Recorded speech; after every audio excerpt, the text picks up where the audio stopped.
ஆமா, நான் கடைக்கு போயிட்டு வரதுக்குள்ள 2 பேரும் அப்படி எங்க போனீங்க?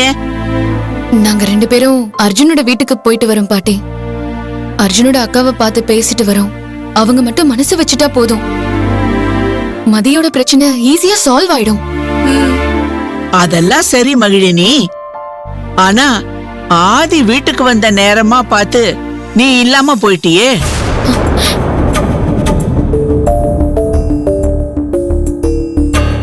என்ன பாட்டி சொல்றீங்க? ஆதி இங்க வந்திருந்தானா? என்னால நம்பவே முடியலையே. என்கிட்ட கூட சொல்லாம தனியா வந்திருக்கானா? பாத்தியா மகிழ், ஆதி உன் மேல எந்த அளவுக்கு பாசம் வச்சிருந்தா நீ அவனை இந்த அளவுக்கு அவமானப்படுத்தியும் உன்னை பாக்குறதுக்கு வீடு தேடி வந்திருப்பான். பாட்டி, நீ ஆதிக்கிட்ட என்ன சொன்ன? நீயும் மதியம் பக்கத்துலதான் போயிருக்கீங்கன்னு சொன்ன. நீங்க வர வரைக்கும் இங்கேயே இருக்க சொன்ன. ஆனா ஆதி கேக்கல. நீங்க வழக்கமா சந்திக்கிற காஃபி ஷாப் இருக்காமே, அதுக்கு பக்கத்துல வெயிட் பண்றேன்னு சொல்லிட்டு போயிட்டாரு. இதான் உனக்கு கொடுக்கற கடைசி சான்ஸ்ன்னு சொல்லிட்டு போயிட்டாரு. நீ போய் பார்க்கலனா மறுபடியும் உன்னை பார்க்கவே வரமாட்டாராம்.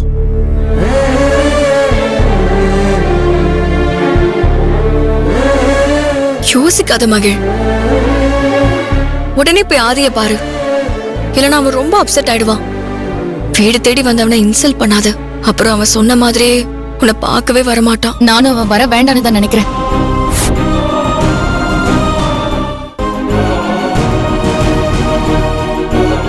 நான் தான் ஏற்கனவே என் முடிவை சொல்லிட்டேனே, அப்புறம் எதுக்கு அவன் என்ன தேடி வரான்? அவன் உண்மையாவே என்ன வேணும்னு நினைச்சிருந்தா அவனோட அம்மாவை கூட்டிட்டு வந்து முறைப்படி என்ன பொண்ணு கேட்டிருக்கணும். ஆனா அவன் அதுக்கு தயாரா இல்ல. அதான் அவன் தனியா வந்திருக்கான். அதனால நானும் அவனை பார்க்க போறதில்ல. அப்படிலாம் பேசாத மகள். ஆதி எந்த ஈகோவும் இல்லாம உன்னை தேடி வீடு வரைக்கும் வந்திருக்கான். அவனை எதுக்கு மேலேயும் கஷ்டப்படுத்தாதடி. நீ கிளம்பு, போய் ஆதிய பாரு போ. மகிழினி, நீ எதுக்கும் ஆதிய போய் பார்த்துட்டு வாமா. அவர் என்னதான் சொல்றாருன்னு கேளுமா. ஆதி பாவுண்டி, நீ வருவனை எதிர்பார்த்து உனக்காக அவன் காத்துக்கிட்டு இருப்பான். அவனை ஏமாத்தாத மகள். நானும் வேணா உன் கூட வரேன். நீ அவன் கிட்ட பேசவே வேண்டாம், எல்லாம் நான் பேசிக்கிறேன். உங்க 2 பேரையும் நான் சேர்த்து வைக்கிறேன்டி. மகிழினி, நீ உன் ஃப்ரெண்ட கூட்டிட்டு போய் ஆதிய போய் பாருமா. நான் சொல்றத கேளுமா. பாட்டி, நீ கொஞ்சம் சும்மா இருக்கியா?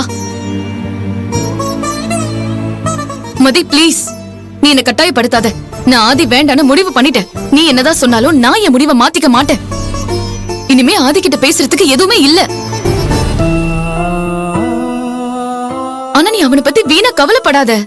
நீ உன் பிரச்சனைய பாரு. இங்க பாரு மதி, அர்ஜுன் அக்கா அவன் கிட்ட பேசிட்டு சொல்றேன்னு சொல்லிருக்காங்கல்ல. அவங்க என்ன சொல்றாங்கன்னு பாக்கலாம். அது வரைக்கும் உங்க வீட்ல எதுவுமே சொல்லிக்க வேண்டாம். நீ வந்து ரொம்ப நேரம் ஆச்சு. உங்க அப்பா சந்தேகப்பட்டு கிளம்பி வர்றதுக்குள்ள நீ வீட்டுக்கு போ. அர்ஜுன் வீட்ல என்ன சொல்றாங்கன்னு தெரிஞ்சுக்கிட்டு அதுக்கப்புறம் என்ன பண்ணலாம்னு யோசிக்கலாம். இப்ப என்ன, நான் போகணும் அவ்வளவுதானே? நான் போறேன். ஆனா ஒரே ஒரு தடவை நீ போய் ஆதிய பாரு.